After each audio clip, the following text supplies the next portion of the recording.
playing Full Out. I'm your host, Augie Bylot, and this is where we explore success, fulfillment, and the power of purpose. Each week, we visit with interesting people who not only make money, but they make a difference. And this is where we spread the good news about enlightened wealth, success that serves others. And I'm so happy to say that my special guest on this episode is Jennifer Rosario de Casiano. Jenny, Hello. how are you? Hi, Augie. Thank you for having me on the show. Oh, I'm so glad that you're here. Now, you are an amazing woman. You've got over 20 years experience in the entertainment field, and you don't even look old enough to do anything for 20 years, so that already drives me a little bit crazy. But you've done some amazing things. You're an actress, a lifestyle actress, as you indicate, a fashion model, a reporter, a host, a spokesperson. You're also an entrepreneur. You started a film company and fashion gallery, which you can tell us about a little bit. And you went from being the Bronx tomboy, I love that, all the way to winning some beauty crowns. As recently as 2015, you reigned as Miss International World. Correct. I mean, that is Miss Latina International. That is phenomenal. You've done so many interesting things. So welcome, Jenny. Thank you. I'm happy to be here. Can you share a little bit of your journey? How you've gone from Bronx tomboy all the way to a vice president of a network? Well, you mentioned that because you brought back a childhood memory when you started listing all those titles. It's still surreal to me because as a little girl, I was a tomboy in the Bronx. I took karate. I wore my Converse and baggy pants. And I used to get these postcards in the mail for beauty pageants. And I would really sit there pondering this concept of a beauty pageant. It seemed so unrealistic to me. It was like something I'd seen in movies. I said, this is not something Bronx girls do. Why are they mailing this stuff to me? And so I wouldn't toss them away because there was some kind of allure to them. And I guess had this secret hope that maybe one day I could do it. So I kind of tucked them away for a while and just look at them here and there. So I had this little secret passion, I guess, for pageantry.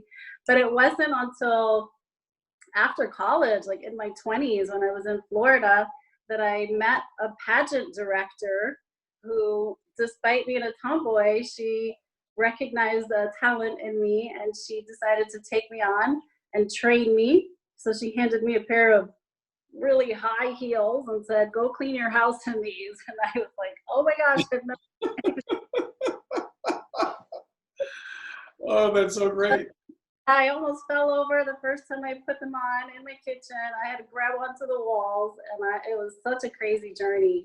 But that was Angela Pasilico. She was one of the pageant directors for the Miss International World organization. Now she's in that organization, but she took me under her wing and trained me and learned me how to walk, taught me how to walk and talk in heels and on stage. And it just became a beautiful journey and learning process. And one thing led to the other. So now I can be that pageant queen, but I come home and put my Converse on. So I still have both. So can take the girl out of the Bronx, but not the Bronx out of the girl, huh? Exactly, right. There's still like to wear. That's kind of cool. So let me ask you this. What does the word success conjure up in your mind? That's a great question. And we were talking about that earlier this morning. Success, there's so many different levels of success. Mm-hmm. And success means something differently, something different to everyone, including myself. I've noticed that throughout my life, the definition of success has changed. So it used to be about how much money was in the bank and how many degrees I had, and all that was great. But as life evolved and my situations changed and I had a child and watching my child grow and grew closer to God, the definition of success really, really changed to me. There were times where I had more money than others and it didn't really change how I felt so much, but it was more so the things that I was doing and accomplishing and how I was helping other people that started to make me feel more successful. So at this stage in my life, success to me really is a combination of having a strong relationship with God, putting God first, and learning to hear his voice, making time for that so that he can guide my steps every day, and having a good relationship with my family, especially my immediate family, my son, my husband, my parents. And then, of course, there's the extended family. But in that order, if I'm in balance between God, family, and then work, doing everything I can to succeed in my work so that my finances are stable and my family can do well, that to me is success. Just having that, all those recipes, creating that beautiful, outcome of balance. Yeah, I like that. All of those recipes kind of creating a feast of life. Exactly. That's Hmm. beautiful. Well, what do you think might be one of, now, you are not just another pretty face. You've got a bachelor's degree, you've got a master's degree. You're a highly accomplished woman. What do you think might be one of the bigger factors that's helped you to be successful like this There, across so many areas of your life? there are several areas that have helped me to become successful. Again, God is always going to be my first source. Um, he's been my strength in everything, and he's really given me the energy to do everything that I've had to do despite the challenges. But really, growing up in the Bronx, I came from a low-income household. I grew up with a single mom who was a hairdresser. I was a sickly child, so I saw my mom struggle a lot, and we lacked a lot of things, not due to a lack of effort, but it was just a struggle. So at a very young age, I made the personal decision that I wanted to have a different life for myself, and I wanted to create a different future for my child and the future generation. So I wanted to create a different legacy and kind of break some, in the Christian world, we call it generational curses. So I said, okay, I'm going to be the warrior of my generation and just change this, and I'm going to do whatever that takes. And education was one of those important things that I needed to achieve. So I was the first one in my family, immediate family, to graduate from college. And, getting the bachelor's degree was great, but I said, hey, I'm still young. I still have a lot of energy. Let me go for the master's. And just kept pushing forward. And throughout that journey, I had a son, and I unfortunately became a single mom myself. And that's when I really realized the importance of that statement when they say it takes a village to raise a child. And so my family was a huge support system for me, both my mom and my dad.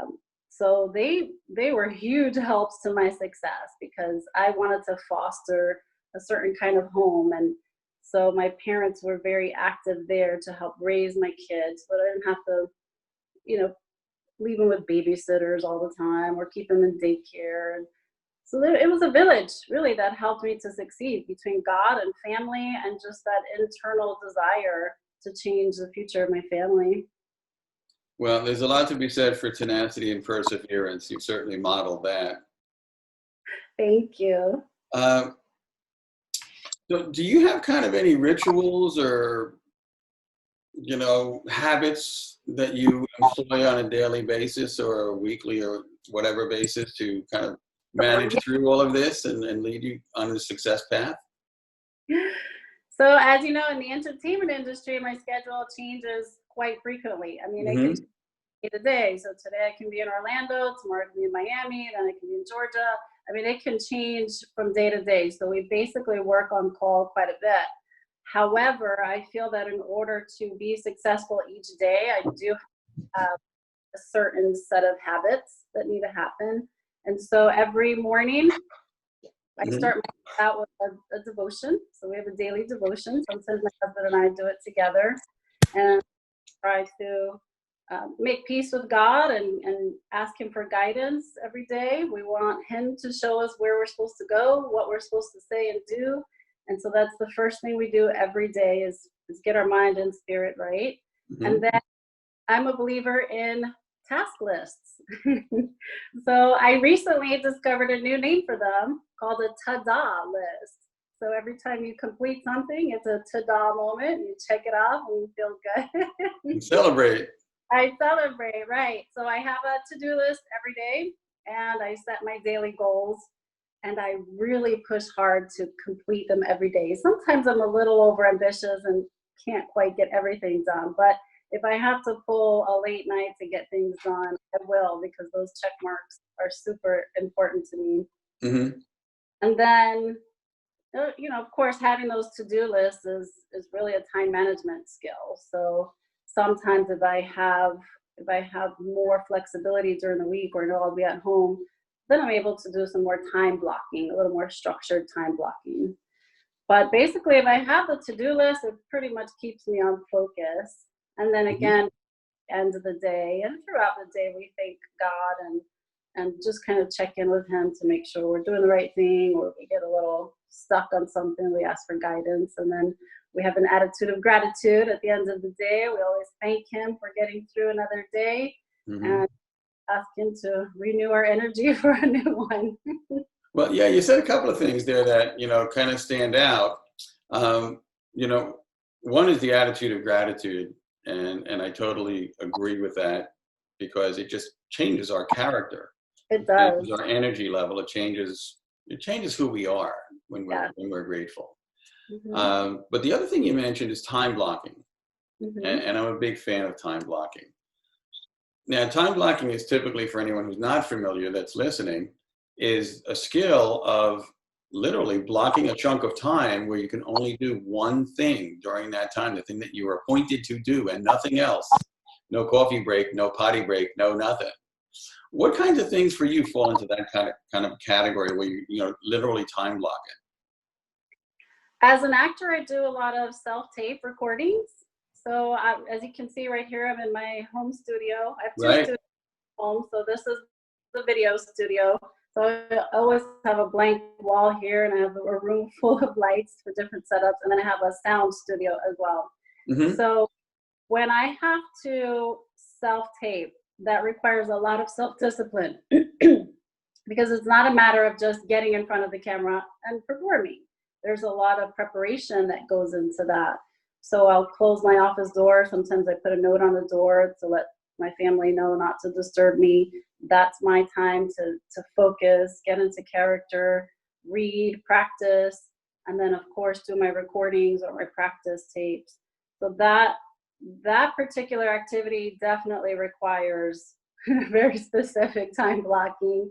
And as a matter of fact, I have a chunk of time today blocked for that as well.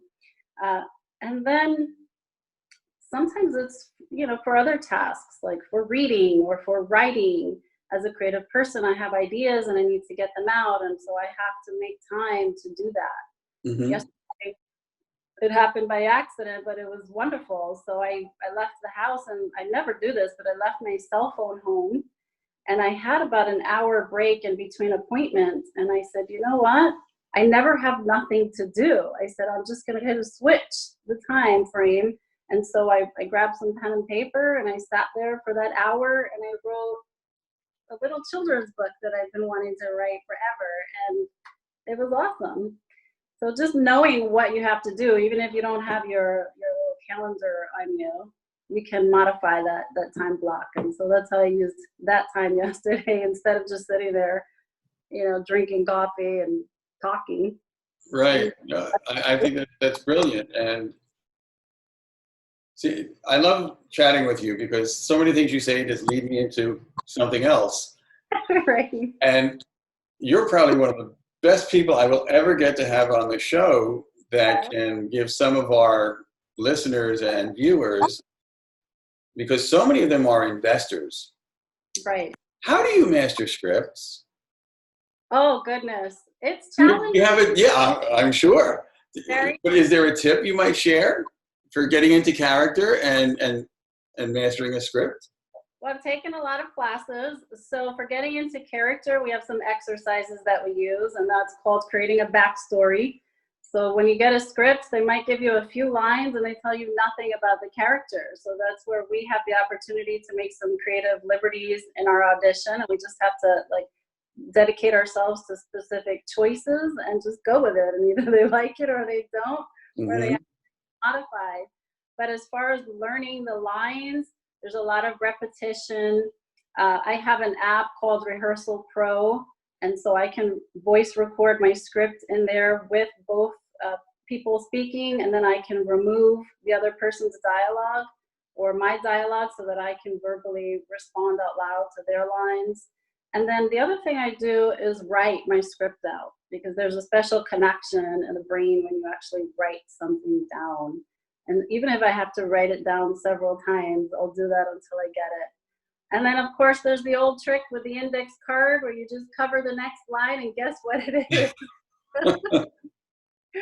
So I do a combination of the few things. And one of my teachers was brilliant. He told us, and it has worked so well for me, like, don't just sit there for 2 hours doing it straight.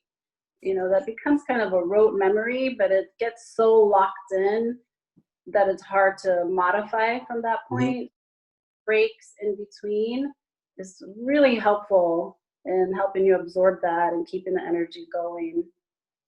And so there's so many different techniques that we use. Walking around, saying the lines. I'll just start talking to my husband in the character and see if he believes what I'm saying. And then I know I got it right. That's pretty good. No, I think that's awesome. And it is helpful. Those are some great tips. So I hope our folks that need that kind of help put it to good use. What are some of the more valuable lessons you've learned along the way? Wow, there's so many lessons that I've learned, but I was thinking about this question last night, and the one thing that kept coming to my mind after having a few businesses, and some of them I've had to close and just kind of reinvent myself through, is that it's not always about perfection. I love the statement that it's about progress and momentum and not necessarily about perfection. And you mentioned fashion gallery earlier today. That was a beauty salon and spa with a photography studio that I owned. And, that was a new business venture for me. It was kind of outside of my background. But as my mom was a stylist, so I wanted to help her make her dream come true and open this beautiful salon.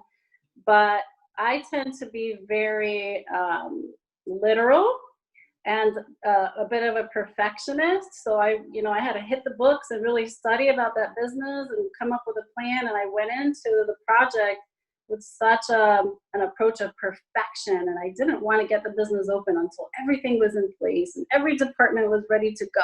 And, everything had to be just perfect. But in the end, I realized that wasn't necessary. What was important was to get one department functioning well, get the salon open, and then grow the other departments from there. And I think I've done that. We probably would have lost a lot less instead of opening up this beast of a business, because the timing of that business was terrible. It was right before the economy crashed when we opened our doors. So within a year and a half, we ended up closing. And so thinking back, I thought, wow, I could have saved a lot of time and a lot of money had I focused on momentum earlier rather than perfection. So if I had to do that over, I would definitely do it differently. Well, that's good, because that is one of the things, I always ask our guests is, if you had things, to do over, what would you do different? And that's a really great tip. Progress is better than perfection. Right. Yes. And I just gave that advice to, she's actually a customer of mine, a repeat client in the entertainment industry. She has a business that she's been working on launching for about 5 years now. Had, some manufacturing issues that have caused delays, but I had to have a heart-to-heart talk with her and say, hey, you're me a few years ago. You want everything to be so perfect, which I admire. I said, but hey, launch this product first and then introduce the other products. You don't have to come out of the gate 100% strong. Just get one thing working, functioning, get your name out there, and then introduce the other products. And so hopefully that relieves some pressure off of her. And so she kind of started chanting her, to herself, okay, just progress, not perfection, Maybe that needs to be your next book. Maybe we can collaborate, because I had the same problem long ago in my life too. And, maybe there needs to be a book called Good Enough is Good Enough, or, Perfection is Too Expensive, or something to that effect, The high cost of perfection. Exactly. More people out of business than bad management. Right. So who knows? So tell me, do you have a role model or role models or somebody that, helps keep you inspired? I made a post on Facebook the other day. There's been all this talk about women's empowerment, and there's been a lot of controversy about it. Hmm. With it, I'm not one to shy away from controversy. No, you're not. So I felt it necessary the other day to make a post kind of recognizing those women in my life that I find to be very aspirational. And when I was making the list, it was such a blessing because the list was so long. And I said, wow, whether it was in church or in my son's high school marching band, so some of them are stay-at-home moms, some of them are executives, some of them are spiritual leaders. So I realized that I have so many influential women in my way, and they have different special gifts. So I've been very blessed to be surrounded by an amazing just team of women. But there are three particular people in my life that really, from birth to now, have been my main role models. And of course, it may sound cliche, but my mom is one of them. Hmm. She on that, she took care of me. She taught me how to love and receive love. And she planted the seeds of God in my heart at a very young age, despite all of our challenges. And that was the best gift she could have ever given me. So and just watching her, deal with her challenges and raising me as a sickly child and making so many sacrifices that she made really inspired me as a woman and as a mother. And then I have this special uncle who's like my personal cheerleader. He's always happy. He's always bubbly. He runs a very successful computer business in New York, so he's also my tech guy.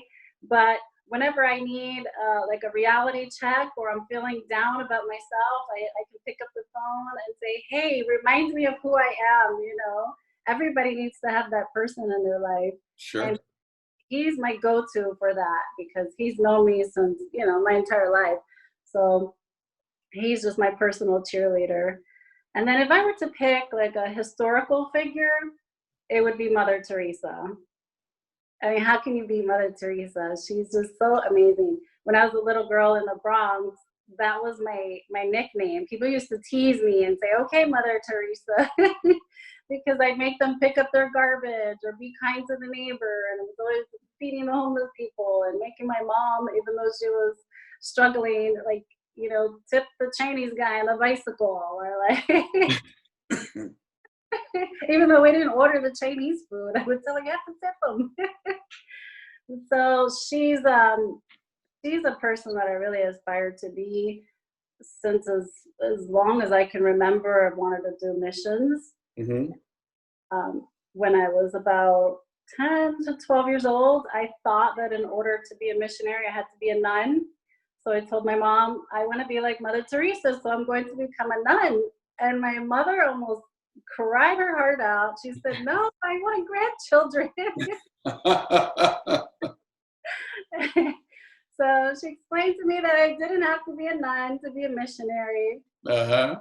So I thought that was pretty cool. And so here I am now, all these years later, and I've made missions work a big part of my life. And my goal really is to make that the biggest part of my life. So eventually I want to put work as the secondary and missionary work as my primary focus. Hmm.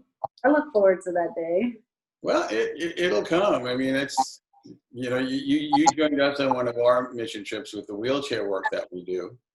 And it was just so wonderful having you and your husband, there with us. I mean, just for translation, but it was so much more than that because the two of you, your genuine kindness, just it reflects light. They say God is light, God is love, and you were just such a wonderful reflection of that. Your generosity of spirit, and so you are. If Mother Teresa comes back to us anytime soon, they're going to start calling her Mother Jennifer. Oh my goodness! She's going to want to be Mother Jennifer. Wow. No, I'm serious, and I look forward to when you can join us on our next trip. As a matter of fact, for you all that are listening out there, we support work giving the gift of mobility to people across the globe. And you can learn more at creatingwealthusa.com/wheelchair. And we're planning a trip to Honduras in July. So if you think that's something you might like to experience, we'd love to hear from you. So just put that out there for you to check it out. And you can always write to us at WeCare@Creating Wealth USA. But anyway, back with Jenny here, you know, you've done a lot. You couldn't come on our last trip because you went to Ukraine, wasn't it? I went to Ukraine, yes. You know, So that was what about that? a tough decision because we love your wheelchair foundation and we really enjoyed our trip to Guatemala. And as you know, that was very personal and dear to Orlando and I, especially because I had spent some time in a wheelchair. And had I not had a wheelchair, I don't know how I would have functioned. You know, mobility is life. You know, without mobility, I mean, it's really life changing. It's very prohibitive. And that opportunity came up. It was truly a godsend, and to be able to deliver those wheelchairs to these people that had been praying for them for years and years was almost an indescribable feeling. You know, that to me is success. You know, you just change somebody's life completely. They can now, you know, just get around the house, go to the store, and it's just very life changing. So it was hard to not go on that trip, but my son was graduating high school, and about 5 years old, I told him that his graduation gift from high school was going to be a global missions trip. And I gave him a list of options. I wanted him to have a sense of, responsibility and connection to the trip. So I let him kind of lead the way. And so I told him to pray over the list and ask God to show him where he needed to go. And he came to me, he said, "Mom, we're going to Ukraine." And I was like, "Oh my goodness, Ukraine, we don't speak Russian." But he prayed about it, and then we prayed about it, and that's where he felt he needed to go. The missions trip was in a town called Zatoka, which is a beach town in Ukraine. It's on the Black Sea, and it was a youth camp for children. My son loves children, so I knew that anything we were going to do would have to be revolving around children. And so this missions trip was hosting a youth camp for 10 days on the beach at the camp, and we would be there 24/7.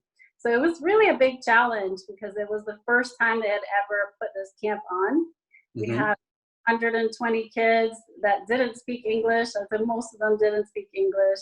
And Marcos kind of liked that because he said it was an even playing ground for him, myself, and Orlando. He says, "You don't have the edge over me. You don't speak Russian. If we went to Guatemala or Honduras, you speak Spanish." And I would be honest, even though he speaks a little Spanish, but I want us to be even. I said, "Okay, great." So we had a translator with us the whole time, which was very helpful. But we got to minister to them. We had worship and praise time with them.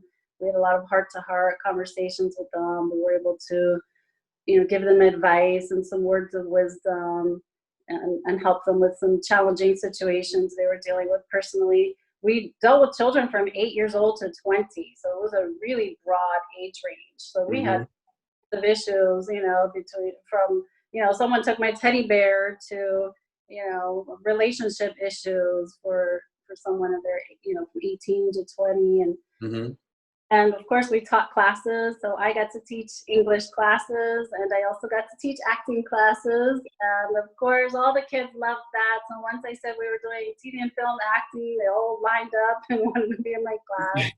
So that was just so much fun. And now I really have a heart for Ukraine. Didn't expect to have orphans at the camp because it wasn't so much an orphan-centric missions trip.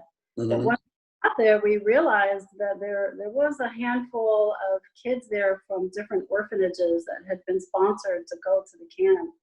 And that was my first experience working with orphans, especially for such a long period of time.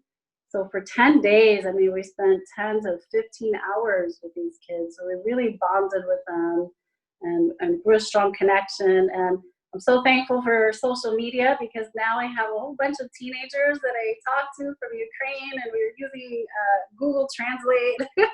Yeah. So my work in Ukraine is definitely not done. And that's one of the projects that I'm actually working on now as well. So we're going to grow that relationship in Ukraine. Yeah, it's an amazing experience. Like you, we just got back from the Philippines, and I had no desire to leave when it was Yep. time to go. And I can't wait to get back, but I can't wait to get back to Nicaragua or Guatemala or, Belize or the other places that we've gone and served, because you create such a connection.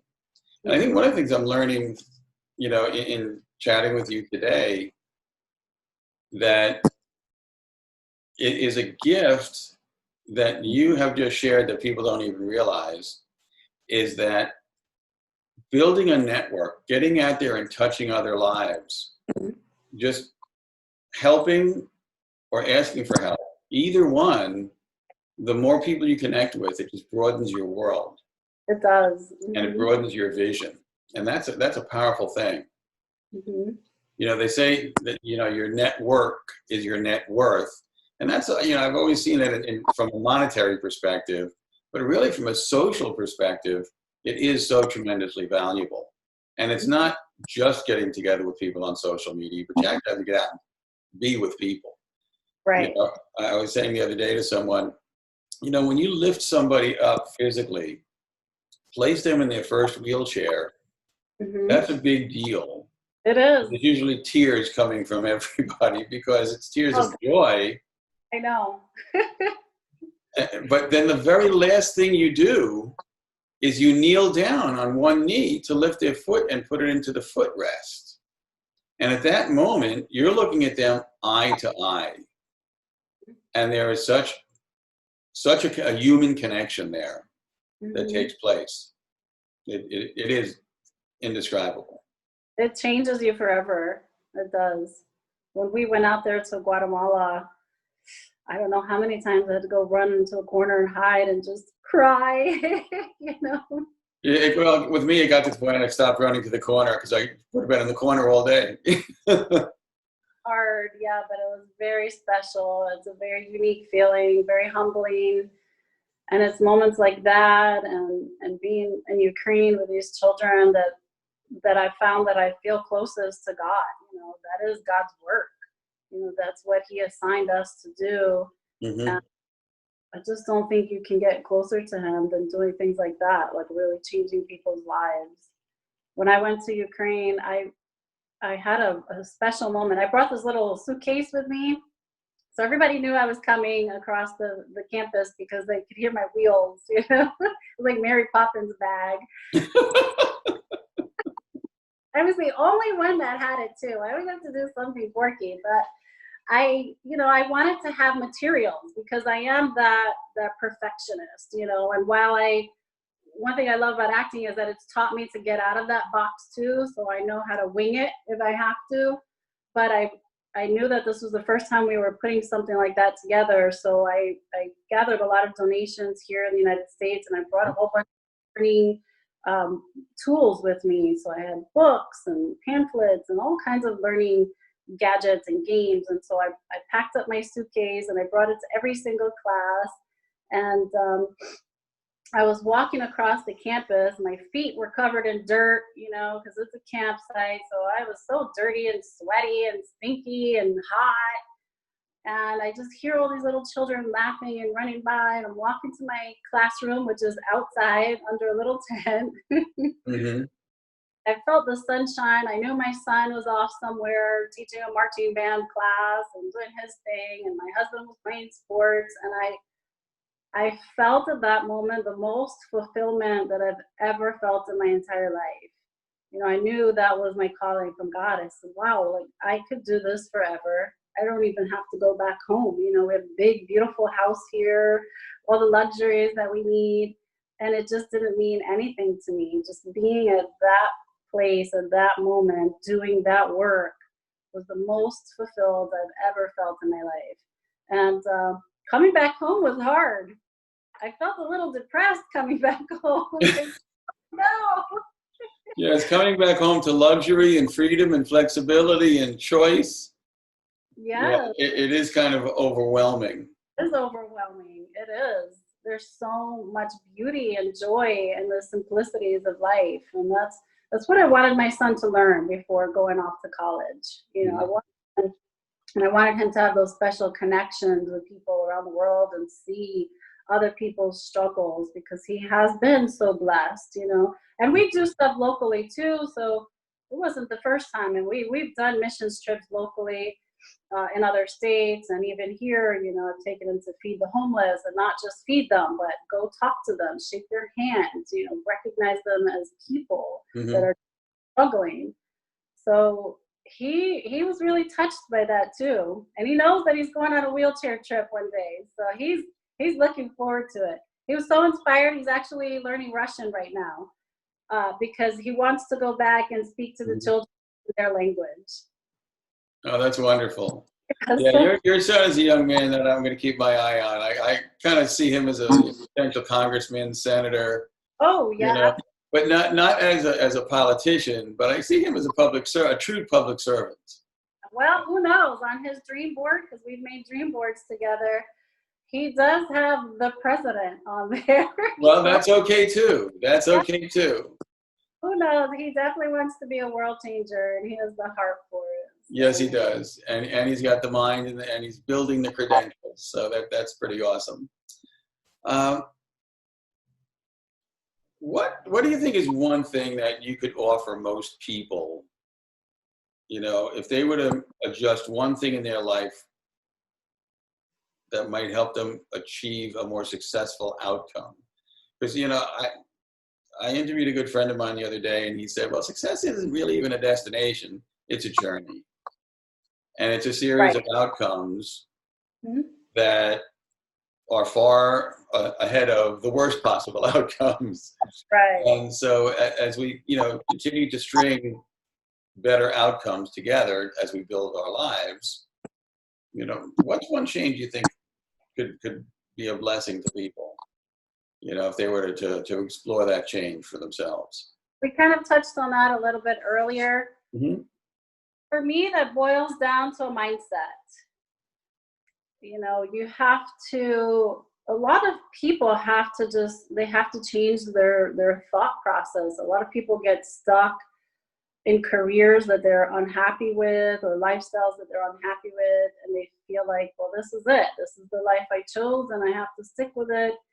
And they're afraid of change, or because they don't know how to do it, or it's so foreign to them, or they have these limiting beliefs, and they feel like, well, nobody in my family has ever achieved that, so how can I do it? Or I don't, Hmm. they have the skills or the potential. And again, one of the reasons I love that I got into acting is that it's taught me so many of these skills in business as well, and a lot of trainings that I've taken. But being an actor, you have to really take on daily challenges, and you have to modify everything in your life at once, and just get really creative and think on your feet. And so I've learned that I can pretty much do anything I set my mind to. I've done it, I can do it again. And I've tried to offer opportunities to a lot of other, normal people that have the 9 to 5 lifestyles. And they think that some of the stuff that I offer them is absolutely crazy. They're like, I can't do that. That's not me. I could never do that. And so I try to have this conversation with them and say, of course you can. You just have to change your thought process. Let's give it a try. Let's do what it takes. Hmm. So you can find ways to, learn how to think more positively, and try to not focus on what has been, but what could be. It could be really life changing for a lot of people. I know it has been for me. Like I said, growing up as an inner city kid, in the Bronx, all I knew was the Bronx. I didn't know that I could leave the Bronx and do beauty pageants and start businesses and go on missions trips. And I just didn't know. And thank God that I was exposed, to a lot of different things, and Hmm. had models. My stepfather at the time was one of them. He was a magician, still is a magician to this day, and he was one of the people that taught me to think outside the box. He gave me this book when I was like 12 years old called Think and Grow Rich. You know, so he planted that seed of changing. Yep. And so one of my first missions trips was actually to New York. Really? You know, I got the list, and New York was on the list. And at first, I made a joke. I said, "How is that a missions trip? That's just going back home." And I kept feeling this tug in my heart, and I prayed about it, and God said, "Oh no, I purposely gave you this missions trip because you're from New York. You are an inner city kid, and you have words of wisdom and hope that you can bring back to them." And once God revealed that to me, I thought, oh my goodness, he's so right. If I didn't have people like that in my life share that with me, I could still be in the Bronx and not know anything outside of that little box, you know? Mhm. And so that's what we did. I took my son, we went to New York, we stayed at the camp. I didn't even stay with my family. We stayed in Bushwick, Brooklyn, which is like, it looks like a third world country. Everything's Yep. taped, barbed wire everywhere, bullet holes and everything. We slept on little mats on the floor. And every single day we went to a different project. You know, we went to projects and we ministered to children, you know, that I could relate to very well. All these little tomboy girls that have to be really tough because it's a survival mechanism. Mhm. And on the school buses, and we just spent so much time just kind of picking their brains, and then I could relate to them, and I knew their fears, and so I was able to tell them in a short amount of time, like, this is not where life ends. This is where you are now, but if you think big and you stay focused, you can be the basketball player you want to be. You can be the doctor. You can be the actor. You can get out of New York. You can move wherever you want to move, you know? And the kids' eyes were just, you know, open so wide, and they'd never heard these things before. Mhm. So planting those seeds in them back in my hometown was such a blessing to me. And I think everyone can benefit from words of encouragement and finding motivational speakers that can help them through the process. And it's not easy, and it's something that has to be done daily. You know, I think Oh, I'm it needs reinforcement for sure. right. I think I'm a pretty positive person at this point, but even I need to keep feeding that. You know, if you starve it, it'll start to die down. So you have to keep feeding your mind positivity. Yeah. I know it's an answer, but No, that's okay. That was a wonderful answer, and there was a lot in it. Obviously, I mean, it begins with mindset, that is, and we don't always realize that our thoughts are a choice. mhm. And you know, recently I heard the same story 3 times, so it probably was meaningful because it came from 3 completely different sources. And it's about, you know, the black wolf and the white wolf. And the black wolf represents, you know, fear and inactivity, procrastination, and danger. And the white wolf is all about love and light and life and growth. And so the young boy asks his grandfather, well, when they fight, which one wins? Because we always have them both fighting within us. Mhm. And the grandfather's answer was, whichever one you feed. Exactly. That's exactly And, right. and so if we can teach people to feed that white wolf, Mhm. that's going to be something that creates way different outcomes than when we feed the other. Exactly. And it creates quality of life, growth, possibility, hope, and even Right. opportunity. So it's an amazing. That's what you're doing right now with this podcast. Well, that's what I'm trying to do, because I think everybody has an opportunity to do better. Mhm. And life was not created for our misery. It was created for our joy and our experience. And so, you know, by serving and helping, it makes a huge difference. You know, I do this also so people learn to give. It creates a mindset of abundance rather than a mindset of scarcity. And like you, I came from the Bronx, so that's such an interesting coincidence. And I'm one of 6 kids. And I Right. never knew that we didn't have money growing up. I just thought that's the way everybody grew up. because you have no other point of reference. Right. But when you meet people and you get exposed to other things and you see other possibilities, it inspires you. And if you take action on that inspiration, Right. it does feed on itself. Mm-hmm. And then when you hope to become a source of inspiration to others, that's to me, that's success. You're right. It is. When you're in service to others, that is success. I used to think I needed to be served because I thought I needed to be better than others. And it's got nothing to do with the equation at all. Right. Okay. The most successful person is the one that serves.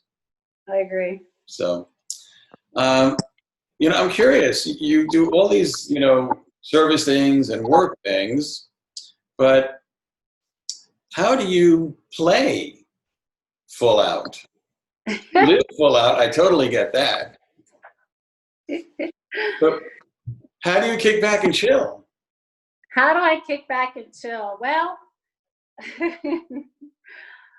the missions is really fun to me. Even though it's fulfilling, it's also fun. But how do I kick back and chill? I'm pretty simple. I uh, I love a classic dinner and movie because I Mm-hmm. love food. I'm a Latina, so I love trying foods. There's so much pleasure in eating. And Mm-hmm. I love movies. I'm in the entertainment industry, so I love watching movies. It's so peaceful to me, and I just love getting the creative juices flowing also. And I love the outdoors, which is one of the reasons I moved to Florida, because I love the Florida sunshine. You'll hardly ever hear me complain about the hot temperatures. I just love it. So Mm-hmm. so we love to go to the beach and do water sports, especially like canoeing or kayaking. That's one of my favorites. Recently, we went with a group of band parents to what is it called? It's nighttime kayaking with the microorganisms in the water that glow. I forgot what they're called. It's over in the Cocoa Beach area. Okay, I know what you're referring to, the luminescent. Luminescence, that's what it's called. Yeah. So we went luminescent kayaking at night. Adventure, wow. Yeah. So I just love that kind of stuff. And next week I'll be doing a shoot. I won't say for who. You'll see it when it comes out. But I'll be Okay. doing lots of swimming with like manta rays and snorkeling and maybe swimming with dolphins. And that to me is so much fun. And somebody paid you to go do that. Yeah, someone's paying me to go do that. Oh my goodness. How good is it to be you? So much fun. I love it. Oh, that's great. That's great. Before we wrap up, I always like to ask our guests, what is the one question you wanted me to ask that I didn't? Okay, well, we hinted on it a couple of times, and that really was, what am I working on now? Yeah. So I'm working on 2 major projects now, and the first one, well, aside from acting, which I'm always doing, I don't think I'll ever stop doing that, but the work aspect of what I'm doing is helping to build Florida National News and creating the entertainment division and production department. So that's a big undertaking for me. Right now I'm kind of in the research phase. Mm-hmm. Production more easily, but I'm trying to figure out what our next big move will be. Will it be production first, or will it be developing that streaming department? And so I'm really excited about seeing Florida National News expand. And if you haven't seen it yet, go on my Facebook. I just covered NASCAR last weekend, and that was so much fun. I'm a You NASCAR. you did a great job. I loved it. I never was a real NASCAR fan until I started covering it and realized how exciting it really is. But the other thing that I'm working on is an organization that is new. They've invited me to be on their board of directors. It's called the Learning to Love Foundation, and it was inspired by the orphans in Ukraine that myself and other pastors and missionaries have encountered. So we currently have a pastor from our church that went to Ukraine to volunteer, and he didn't come back. So Oh my, yeah, I can understand. I know what that's about. he ended up becoming the legal guardian of 4 teenage boys in Ukraine. They were orphans. He took them out of the orphanage. And if you know anything about Ukraine, it really has a spirit of orphanism over the country. There's a real problem with orphanism. They're still kind of a baby country since they've separated from Russia. And so they're still learning about capitalism and independence and trying to keep the family unit together because of the poverty that's there. So a lot of children end up in orphans and orphanages. And so the Learning to Love Foundation, their mission is to empower orphans by creating more loving and creative type homes for them. Mm-hmm. So they create a different type of orphanage for these children that feels more like a home rather than an institution. And it's a very unique concept too, because they're looking to find businesses who will either start up in Ukraine or help donate, and help fund these orphanages from here, but take these orphans in as like interns and teach them entrepreneurial skills, teach them a craft so that they can become future entrepreneurs in Ukraine. Mm-hmm. So it's a pretty big project. It's a big undertaking, but it has such a great mission. And the kids so far that know about it are really excited because their options are very limited. Sure. The statistics show that 80% of the orphans there will end up in crime or prostitution. So our goal is to get them before they head down those paths and give them another option, and that's to learn how to become an entrepreneur and, of course, godly leaders. Mm-hmm. Well, that's wonderful. That is a phenomenal mission. Thank you. We're excited. And now, I take it this is brand new. Have you guys got a website, or is there a way people can contribute, or at least provide support? Mm-hmm. So we just got as a 501(c)(3) here in the United States. Mm-hmm. We have to do the same thing in Ukraine. So everything that we do here, we have to do there so that it flows well. Mm-hmm. We're working on the website. One of the directors of the board's daughter is a webmaster, so she's working on that for us. And we have an event coming up at the church called Missions Week, and so we're working on putting together a little set to promote this missions trip. And we have some drawings already of compounds that we want to either build or rent in Ukraine. So right now our pastor is working with the government and trying to secure a facility out there. And right now they want $400 a month for part of the building, but he's trying to negotiate $0 a month for the whole building. Entire building, of course. So we have different people working on different parts of the project. And right now I'm trying to create awareness for it and talking to business owners and seeing what kind of businesses we can get started that can start training these kids Mm-hmm. into having a craft, a skill set that can help them build a business. So it's a big project, but I feel like, hey, we have God as our leader, so it's going to be great. Not too bad. Yeah. No, that's a wonderful project, and please keep us abreast of it. And I will certainly help you spread the word through social media and through my contacts as well. Thank you. So that's pretty awesome. Come out to Ukraine with us. We have they're organizing a trip, I believe, in May for people that want to visit another orphanage out there that has a similar model. Mm-hmm. To partner with them and kind of recreate and expand on what they've already started. So it would be a tour of the orphanage there that's functioning this way and looking at the businesses that are now supporting the orphanage.